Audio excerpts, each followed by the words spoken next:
शहर के कोने में एक बूढ़ा रिक्शा वाला था। नाम था रामू काका।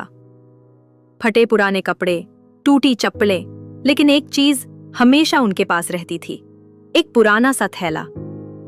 कोई नहीं जानता था कि उसमें क्या है। वो कभी उसे किसी को छूने नहीं देते थे। कहते, इसमें मेरी पूरी जिंदगी बंद है बेटा। कहानी शुरू होती है। सर्दियों की एक सुबह थी।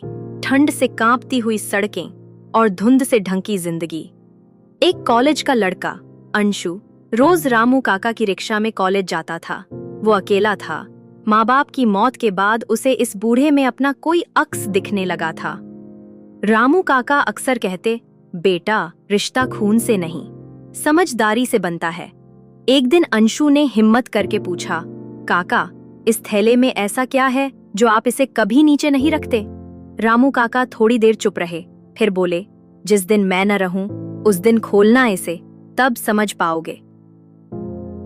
एक दिन हुआ हादसा। रामू काका को हार्ट अटैक आ गया। लोग हॉस्पिटल ले गए, लेकिन वो बच नहीं पाए।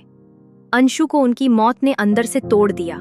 रामू काका के अंतिम संस्कार के बाद वही पुराना थैला अंशु को मिला। कांपते हाथों से उसने उसे खोला।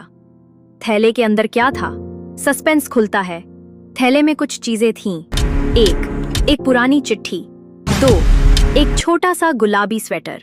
3 एक जन्म प्रमाण पत्र। 4 और एक अधजली फोटो।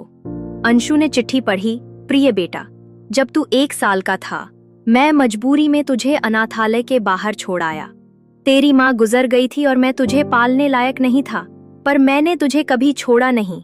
मैंने तुझे हर साल दूर से देखा, और जब तू बड़ा हुआ और इस शहर में आया, मैं फिर से तेरे करीब आया, रिक्शा वाला बनकर। हाँ बेटा, मैं तेरा सच्चा पिता हूँ, रामू काका नहीं, राम किशोर सिंह तेरा बाप। माफ करना, मैंने सिर्फ प्यार दिया, नाम नहीं दे पाया। अंशु के आंसू रुक नहीं रहे थे।